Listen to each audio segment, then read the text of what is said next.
Hello, and thank you so much for joining me. I see lots of friendly faces in the chat, which is wonderful to see. Now, as you know, usually my lives are pretty light-hearted, but I want to start off this one with a serious subject, something that means quite a lot to me and my family. Now, I've made some notes because I didn't want emotion to make me sort of descend into a rant. I don't want to inflict that on you, but it is a matter that I really think I have to say something. I'm talking about the grubby little prince using veterans once more for a PR stunt, for his own image rehabilitation. Once again using his grandfather, who lay dying. He then proceeded to go on the Oprah Winfrey interview, as you know, and betray him, betray the Queen, betray his country and the Commonwealth. Then he doubled down on that with his book and, of course, the Netflix docudrama series. But it wasn't only his grandfather that he used for his own ends this time. He used my son's grandfather, who was on the Kokoda Trail, who fought in New Guinea against our then enemy, the Japanese. And it was on the original VJ Day that his family for the first time had hope that they would see him again, would have hope that he would get to come home. Sorry, but I don't say that to benote myself. I say it because I am furious. My sons are furious and is my husband. How dare he use VJ Day for press releases, at the ready for yet another cynical PR stunt? How dare he use people's grandfathers, or by now great-grandfathers, sacrifice for his own ends, so he can make money yet again?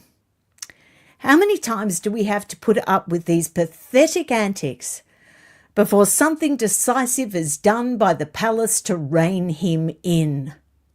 We have now had 5 years of this, and I'm sick of the lame excuses, and I'm sick of the lack of respect, and I'm sick of the lack of action. They're taking us all for granted. And what's worse, they're taking us all for fools. Now, to those of you who say, that I shouldn't give this any attention, it has received significant attention already. This was VJ Day, the 80th anniversary, a tribute to those that we owe everything to. And he came in over the top of that and used that for his own ends. And if we don't call it out, who is going to call it out? Because mainstream media won't, the palace won't. He turned an event of worldwide significance into a trashy little PR article in some crappy magazine like People magazine, yet again, more fodder, and he obviously didn't think twice. So now we have seen unedifying displays at the Invictus Games, using veterans for his own ends, for his own wife's ends, the grotesque capture of the Pat Tillman Award, which was just dismaying and heartbreaking, because we knew that Pat Tillman's mother was dismayed by that award capture. It was just horrendous. And then now this. So, I just can't even fathom why this man is allowed to run rampant on the world stage in this awful manner. He indeed is a petty, petulant, pathetic prince who is an idiot and shows disrespect to veterans all over the world. Now, as you can tell, I'm pretty highly charged and emotional about this, because I think it does it undermines things that shouldn't be undermined. And it's happening at pretty much every significant occasion and event now that matters to people. And I've had enough. All right, now we're going to have a look at what the MSN and how they've approached this. And it has been sycophantic and pathetic and dismaying. This is a tweet I put up this morning. MSM has hit a new low with their indulgent coverage of Harry's VJ Wreath. How dare he shift the focus from VJ veterans and the significance of their sacrifice to PR for himself. Such a grubby little prince. Now, the Daily Mail's leading with pathetic headlines. I've got a few examples. There was at least 15 I could choose from.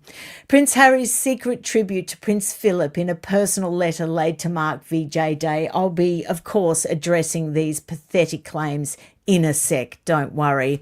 Yahoo News, which represented many headlines. Prince Harry's private tribute to war heroes, a painful reminder of the cost of what he left behind. It's not about him.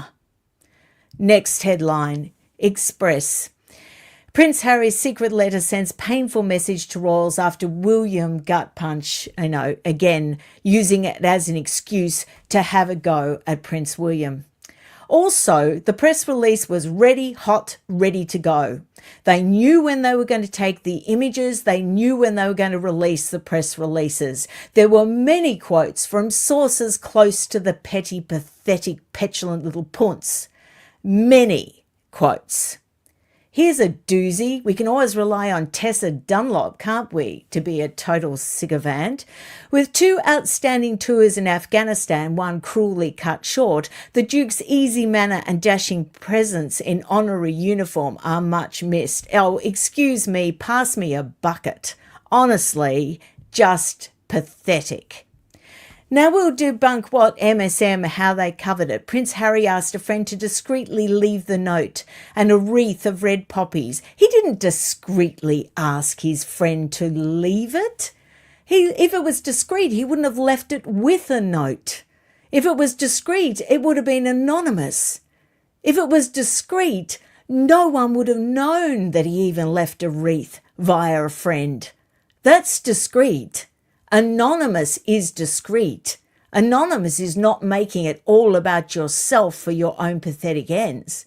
That's discreet. So what the hell is MSM on about there? Okay, let's look at something else. The letter was placed after the King and Queen departed, according to GB News, in an apparent effort to avoid distracting from the service which honoured the sacrifice of Second World War veterans. Well, here's something for the palace to think about, and here's something for all the MSM to think about. It did distract from Second World War veterans. It did. You allowed it to. And the only reason that it was placed after the King and Queen left that ceremony was because they knew that it would be removed. They knew that it would be removed. If it appeared before the King and Queen appeared at that memorial service, it would have been discarded. It would have been got rid of. And I also want to know who is the friend that went ahead and laid that wreath for. It was part of this PR stunt. Because if it was a military man, they should face consequences. Military man or military woman. I'm assuming it's a man. I don't know. But they should face consequences. And if it was a stitch-up with the press, an agreed little stunt, then they should be removed from the royal rota. They should face consequences. An investigation into this must be made because it was an organised, contrived stunt. Okay, I'm going to go to your comments now. I apologise for the emotion, but this does make me furious because enough is enough. And the question I'm putting out there today to everybody, whether you agree with me or not, when is enough enough? And when is action going to be taken to rein in this idiot? When? Because if the palace can't do it, who can? Who is responsible for this, pathetic prince using his platform worldwide to undermine and besmirch things that matter? When is he going to be reined in? And whose responsibility is it to do it then, if it isn't the palace's? He is no longer a working, royal, but he is very definitely on some sort of special visa. in the USA. He's receiving privileges. He's not having to disclose his financial dealings as much as the next person would have to because he's a royal.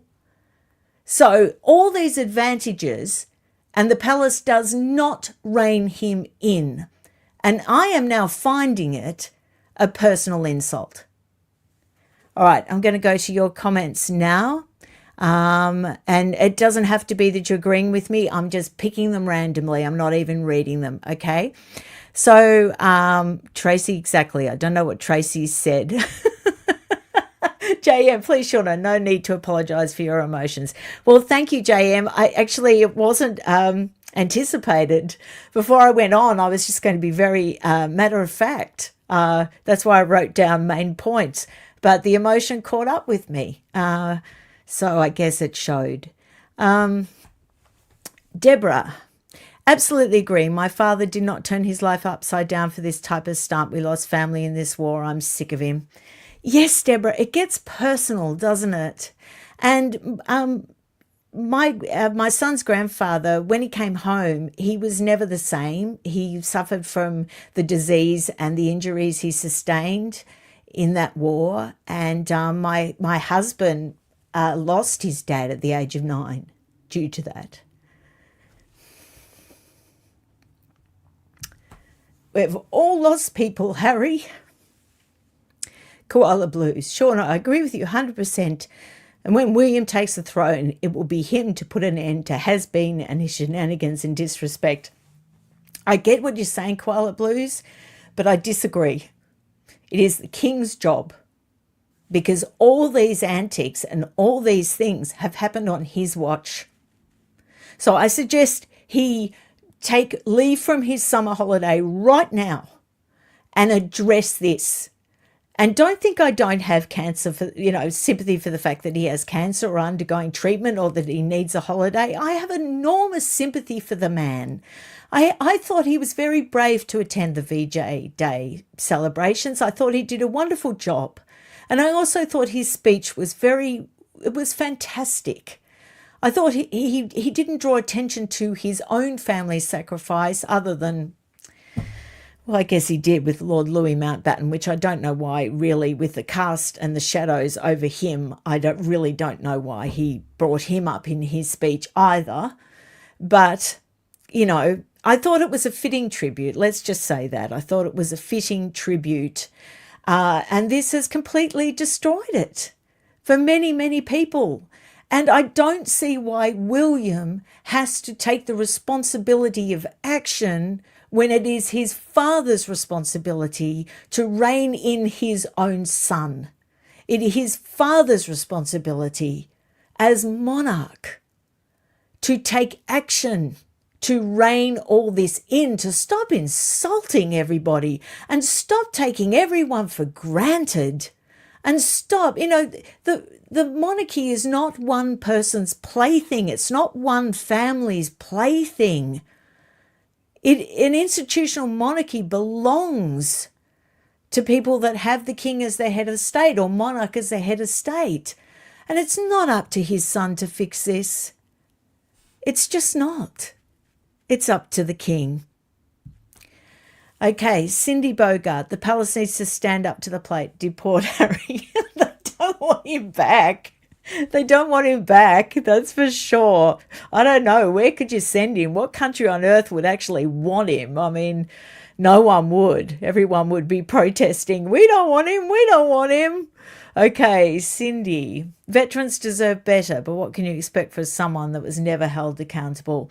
Indeed, and it makes me question, where the military stand on this, where the forces stand on this, because they must have found that pathetic and undermining and disrespectful to the people that, we were trying to pay tribute to. Of course, in Australia, we have Anzac Day. We have our one main day where that's when we pay tribute. But just imagine the reaction if a self-serving PR stunt, was in some form like that, a wreath with a letter designed to go out to the media on Anzac Day. Imagine, Australians would just make mincemeat of this guy. They would absolutely not have it We would not hold back. Probably you get an indication of that, of me not holding back right now, but we wouldn't. We would not stand for it. And, it just can't go on. Can't go on. Okay, Maralee. King Charles is responsible for not doing anything, and anything I felt for him is long gone and turned into hate. Well, I respect that emotion. I don't feel hate for the man. And that's not because I'm trying to make out I'm better than you, but I don't feel hate. I feel frustration. There's overwhelming frustration that this man, King Charles III, has had so much support, so much love shown to him, so much forgiveness, quite frankly, shown to him, because his past is not stellar. And, a lot of commentators have gone out of their way not to drag that past up, have gone out of their way to not make it, quite starkly clear that, in many ways he falls short in his own behaviour. And the reason why we didn't do that was because we believe in the monarchy. We believe in the institutional monarchy. We believe in being loyal to the monarch. We believe in enabling the institution to remain strong. We've vehemently fought against those that seek to drag it down. But there comes a tipping point when they themselves have to step up and protect it properly and not rely on others to do it for them. That is such a weak and pathetic position to take. All right, next one. I'm ranting. Sorry, I will stop. Tracy Cummings. I've been disgusted and appalled with Harry's behaviour for years and dismayed by the then Prince Charles' lack of attention to this matter. I'm so pleased you brought this to everyone's attention. Well, thank you, Tracy. It's just, beyond the pale now, isn't it? Beyond the pale. In my opinion, Charles is shying away from recognising the cry for help. I don't see this letter as a cry for help because it was a cynical PR exercise. I get what you're saying, and I understand that there are clearly mental health issues when it comes to Harry. Besides, I suspect aided and abetted by some sort of substance use, probably perfectly legal substance use, so I'm not implying anything else. But I am implying that obviously there's something wrong there. I mean, we can all see that. But ultimately, King Charles's responsibility is to the monarchy. He is king. His ultimate responsibility is to protect the institution. And he, in my opinion, he is not doing that, in my opinion. So, that's just my thoughts. And like I said, you don't have to agree with me, of course. Wendy Spencer, it does feel personal. Oh, I'm surprised how personal it does feel, Wendy. I'm surprised. I've shocked myself. War changes people. Harry is a joke. King Charles, please address this. Yeah, well, we can live in hope. We can live in hope. Aussie LJ, 100% King Charles III's responsibility. And, the amount of excuses people make for him, and I find it extraordinary that when you call for action and you give, I think, very valid reasons why you're calling for action, I think I've presented a pretty compelling case today, they attack us. They attack the commentators. They say we're the problem because we keep giving him attention. Do you really seriously think that the world's media hadn't given attention to this VJ Day stunt? I left it over a day. I wasn't even going to say anything because I didn't trust myself and I didn't want to drag everybody down. And I also didn't want to make it about me. And I didn't want to make it about my platform. So what I did was I went and asked my sons and I said, how do you feel about this? And they were so furious. They wanted me to actually hold up their grandfather's medals. They wanted me to show his discharge book. They wanted me to show his diary. They were quite incensed about it, quite furious about it. And my husband, I asked his permission before I brought up about his dad today. And we mulled it over for 24 hours because, it's not about using people for our own glorification. It's about making a stark point, a heartfelt, raw point, in the hope that it will provoke some sort of response. Okay, I'm going to share a few more comments and then I'm going to move on. Amy, he should have never brought up Mountbatten.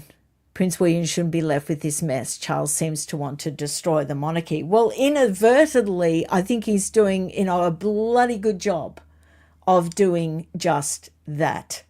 And the trouble with it is, because of his lack of action and now people feeling a certain lack of respect, because we don't feel like our institutions and the memorials and the occasions that matter to us are being suitably protected.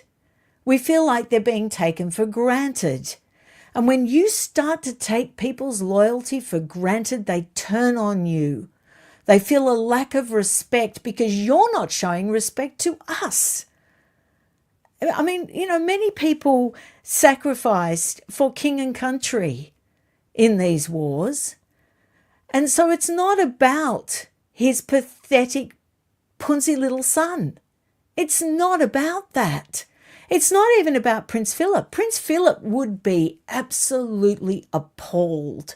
When did Prince Philip ever draw attention to his own service up and above anybody else's? When did he? I can't recall a single moment in history on a significant occasion when Prince Philip made any war or any sacrifice about what he did. I can't recall a moment. If I'm wrong, I'm wrong. But, I think he would be absolutely appalled. And quite frankly, most veterans never do. They never draw attention to their own sacrifice. They never draw attention to their loss and the mates they lost and the horrors they went through and the sacrifices they made. Many those sacrifices ongoing for the rest of their lives. They don't draw attention to it. Most of them don't even want to talk about it. Most of them just don't want history to repeat itself. That's their main stance. So for Harry to take it upon himself to, co-opt this day, disgusting, disgusting. Bridget, what can Charles actually doing? He's doing the same thing the Queen did with Edward, ignore him, them, just noting, I don't agree with Harry's actions. Fair enough, Bridget, and a lot of you do agree with that. I think there's a lot he could do if he put his mind to it. I think the co-opting of VJ Day, and I'm not attacking you at all, I think that's a valid opinion and many hold it, like I say. But I think really a statement would have been warranted, apologising to the veterans and to the nation for his son co-opting the occasion for his own ends, for his son carrying out, and I would use the pathetic word, pathetic PR stunt, using veterans for attention in the media and to make a petty point. And if I was King Charles, I would come out and say that, and I would also come out and say that he's ashamed, that he is really ashamed. And he's come to the realization that we, his subjects, deserve better than to be treated like this by his son. I think a few home truths need to come out. And I'm going to get on to something else now, which is actually quite relevant. Thank you, Bridget, for your comment, by the way. I think it's a good point to discuss, and I hope people do discuss it because many people will agree with you. I'm not saying I'm right. I'm just saying my very honest opinion. And just because it's my very honest opinion, it doesn't mean it's necessarily correct. I'm perfectly aware of that. Now, I want to bring up something that's quite relevant. It's about this new book by Grant Harrold, The Royal Butler, which is coming out, I believe, on the 28th of this month. I've got it on order. Now, it's been serialized in the Telegraph. That's a very early photograph of him.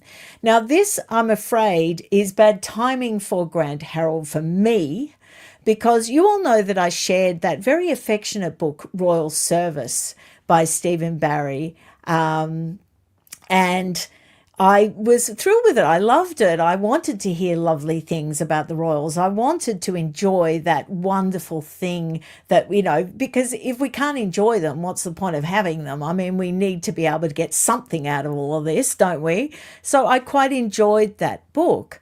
Now, this is an attempt to do the same thing. It's a very affectionate royal biography, and many will absolutely love it because it cans Harry and Meghan, and it makes out that they, you know, said untrue things in Harry's memoir, and so a lot of people will love it and pay attention to it for that reason.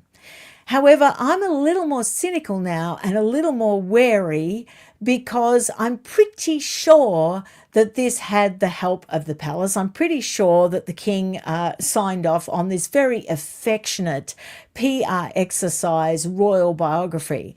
And that seems to be King Charles's stance whenever there's trouble, whether it be over the fact that people feel betrayed by his constant and overwhelming affection for Islam, particularly on, during his Easter message, or whether it's because, people think he's not taking action enough and perceive him as weak, or whether it's just the fact that they're fed up with the whole shambles.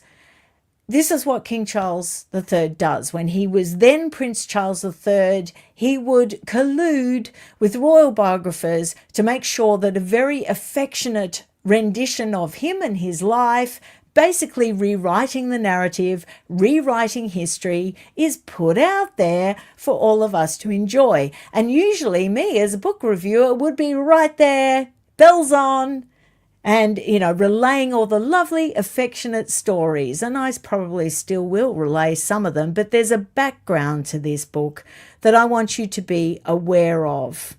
And not many are actually saying it. Now, as former butler of Prince Charles, he actually was in a court action against the then Prince Charles, and they settled out of court.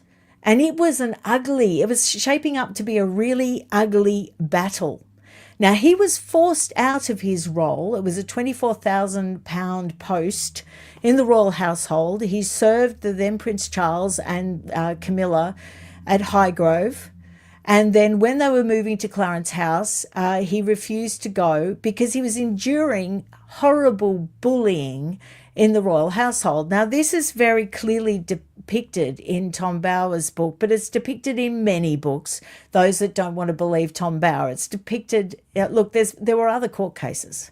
There was a secretary, Elaine Day, who actually brought a case against the then Prince Charles. And then we heard about the quite horrific goings on in the royal household. So Grant Harrold was one of those. Now, initially, the palace said that they were going to fight this tooth and nail. They were going to come out against Grant Harrold, and they were going to have their day in court, and they were going to make mincemeat of this guy. It's amazing how strong they can be against a servant, isn't it?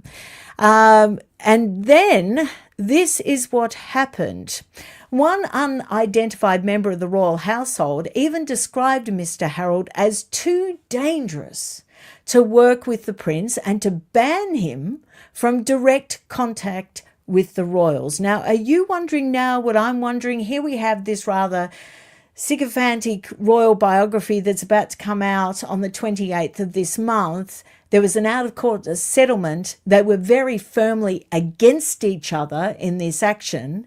And it makes me wonder, was part of the deal, if you say nice things about me, we'll give you a really generous settlement and we'll just part friends. Was this all part of the usual stitch-up, was it? I'm just wondering. I'm a bit suspicious about this book. Now, Grant Harrold was diagnosed by his doctor with phobic anxiety depersonalization syndrome, which said caused him to suffer panic attacks when he was in a big city for any length of time. Now, obviously, that was to strengthen his case against the palace. The palace were coming out with statements and in newspapers saying that this guy was dangerous and couldn't be anywhere near the then Prince Charles and Camilla. So they were doing their usual, palace hatchet job on someone, undermining their reputation and undermining what their action was to be. But now they're all the best of friends. Now, this was published in the Daily Mail back in 2012, okay? And they're just unfortunate that I happened to know about it and dig it up, right? So the Mail learnt back in 2012 the household has backed down on their threat, settled out of court with the former servant, and expressed its regret for the distress it caused to him. And call me cynical, call me angry, call me emotional, but I got to say, I think it was probably more due to the fact that Grant Harrold knows a lot more than he's willing to share in his now new book, The Royal Butler. What do you think? I will go to some of your comments again. But just to give you time to catch up, I'm going to talk about Buckingham Palace. Now, this is a lighter moment. We need a lighter moment. And it was reported in the Telegraph today because, of course, there was all this to-do about Prince William, not wanting to move into Buckingham Palace. And who can actually blame the guy? King Charles III had no intention of moving into Buckingham Palace. He is, however, using it as an office. And even back in the days of the Queen, when Harry and Meghan were under the auspices of Kensington Palace PR, they used Buckingham Palace as their press office as well when they split from William and Catherine. And we all know that in Harry's book Spare, he gave a really, detailed floor plan of just where their offices are and how you get to them and how you get to the private little area where they have Christmas drinks for all the extended royal family at Christmas time. He gave a perfect floor plan for that. Now, Robert Lacey, the historian and royal biographer, actually came out and said, I don't think it was ever loved. And this is the quote.